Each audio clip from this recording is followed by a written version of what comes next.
Gula merupakan antara bahan penting sebagai salah satu bahan asas keperluan dalam kehidupan. Walaupun gula terdapat di dalam bahan makanan utama seperti nasi, ubi kentang, ubi kayu, makanan berkanji dan buah-buahan, namun gula pasir yang digunakan untuk tujuan memaniskan minuman dan penyediaan makanan mempunyai permintaan yang sangat tinggi. Walau bagaimanapun, terdapat pelbagai kaedah menghasilkan gula seperti gula merah, gula melaka, gula kabung yang dihasilkan secara tradisional. Ini mempunyai keistimewaan tersendiri seperti bauan yang lebih harum dan rasa yang lebih enak. Namun, kita masih memerlukan gula pasir bagi tujuan memaniskan minuman dan masakan. Jadi, mari kita lihat serba sedikit bagaimana gula pasir dihasilkan. Gula pasir yang dihasilkan secara komersial menggunakan dua bahan utama, yaitu tebu dan sejenis tumbuhan yang dipanggil sebagai beet gula, sugar beet. Kedua jenis tumbuhan ini digunakan kerana mempunyai kandungan gula yang mudah diekstrak untuk dijadikan gula pasir. Bagi menampung keperluan pengguna seluruh dunia, jutaan metrik ton gula pasir dihasilkan setahun di serata dunia. Industri gula di Malaysia dikuasai oleh 4 syarikat besar iaitu Malayan Sugar Manufacturing yang terletak di Perai Penang, Central Sugar Refinery di Shah Alam Selangor, Gula Padang Terap di Padang Terap Kedah dan juga Kilang Gula Feeder Perlis yang terletak di Cuping Perlis. Di Malaysia, penghasilan gula yang terbesar adalah terletak di negeri Perlis. Penghasilan gula bermula daripada penanaman pokok tebu yang terdapat di Asia Tenggara sejak berkurun lamanya. Awal proses penghasilan gula adalah bermula daripada ladang tebu itu sendiri.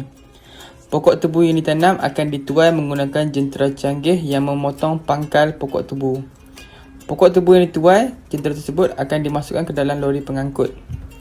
Lori pengangkut akan membawa tebu yang telah dituai ke kilang untuk proses pemunggahan. Selepas itu, tebu tersebut akan direndam dan dicuci menggunakan air yang banyak. Hal ini untuk memastikan tebu itu bersih sebelum proses untuk mengekstrak tebu bermula. Tebu yang telah dicuci akan dimasukkan ke dalam mesin penghancur untuk meleraikan batang tebu yang keras menjadi cebisan-cebisan yang halus. Cebisan tebu tersebut kemudiannya dimasukkan ke dalam mesin pemerah untuk mendapatkan jus tebu tersebut. Di dalam mesin tersebut, cebisan tebu tersebut diperah berulang kali menggunakan silinder besar sehingga tiada jus tebu yang tinggal. Jus tebu itu kemudiannya disalurkan melalui paip jauh ke proses yang seterusnya. Seorang pekerja akan menyelia proses menapis jus tebu tersebut sehingga jus tersebut bebas daripada benda asing. Jus itu kemudiannya dituang ke dalam silinder besar yang menggabungkan jus yang pekat dan cair sekali. Setelah jus itu diekstrak daripada batang tebu, sekarang masanya untuk memprosesnya. Bagaimanapun, sebelum jus itu ditukarkan kepada gula kristal, beberapa set sampel jus akan melalui proses makmal secara berulang kali untuk memastikan hasil gula kristal yang berkualiti. Kemudian, ia akan dituang ke dalam parameter, iaitu mesin yang mengukur kepekatan gula.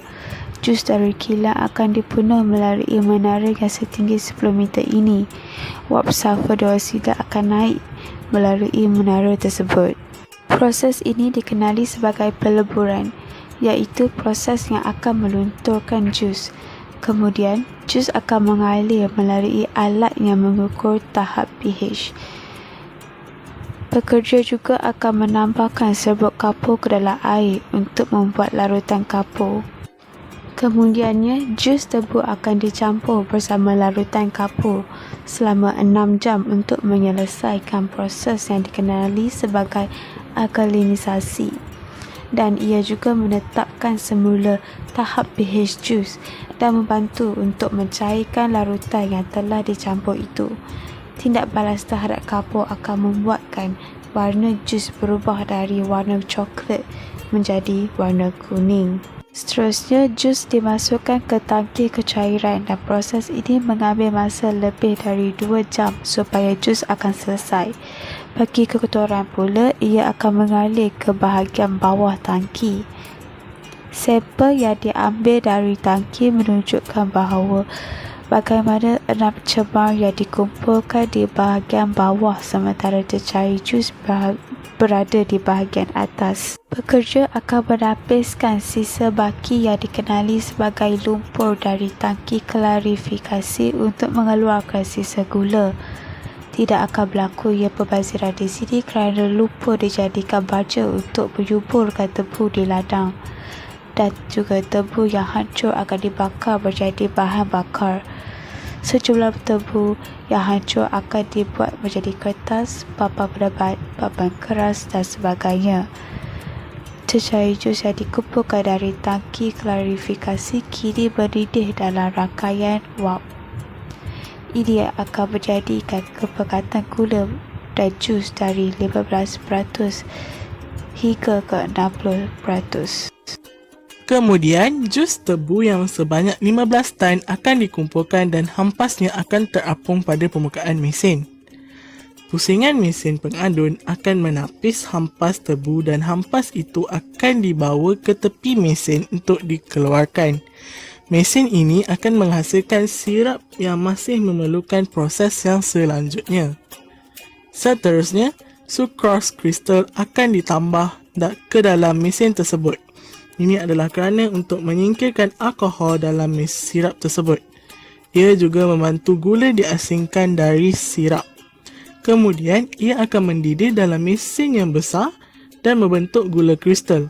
Apabila air di dalam mesin tersebut sudah mendidih, pekerja akan memastikan kristal akan terbentuk dengan baik. Ini adalah kerana ingin mencapai matlamat untuk menghasilkan paste kristal yang tebal.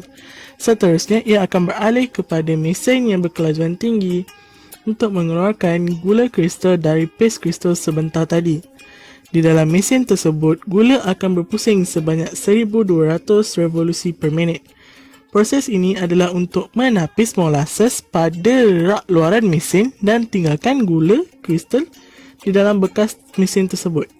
Air akan disemburkan untuk membasuh gula kristal tersebut dan air akan dikeluarkan. Lalu gula yang masih ada di dalam mesin tersebut akan dikeringkan.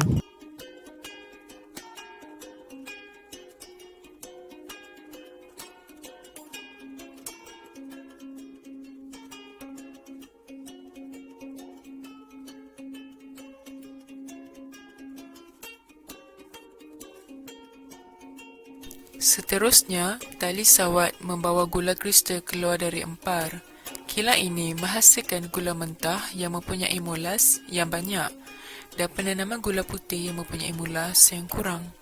Gula yang berada di tali sawat tersebut dimasukkan ke dalam pengering besar udara panas. Ia dikeringkan dengan menggunakan alat mesin pengering ini untuk membawa tahap kelembapan gula ke titik sifar sisa-sisa 2% yang merupakan standard untuk gula. Seterusnya, putaran kedua bagi gula keluar dari pengering untuk diletakkan ke dalam beg pada skala yang penuh ketika beratnya 1000 kilo. Kedua, membawa beg ke platform di hujung kemudahan pembungkusan sebanyak 3000 kilo merupakan beban yang berat bagi menurunkan setiap had bang yang menuju ke tingkat utama kilang. Pekerja membuka dengan teliti dan masing-masing secara bergiliran menuangkan gula terus ke dalam. Mesin pembungkusan automatik mengisi serangkaian beg plastik iaitu 2 kilo dan menutupnya serta memisahkannya. Kemudahan pembungkusan ini menghasilkan kira-kira 200,000 bang setiap hari yang bermaksud memproses sebanyak 400 tan gula putih pada tiap hari.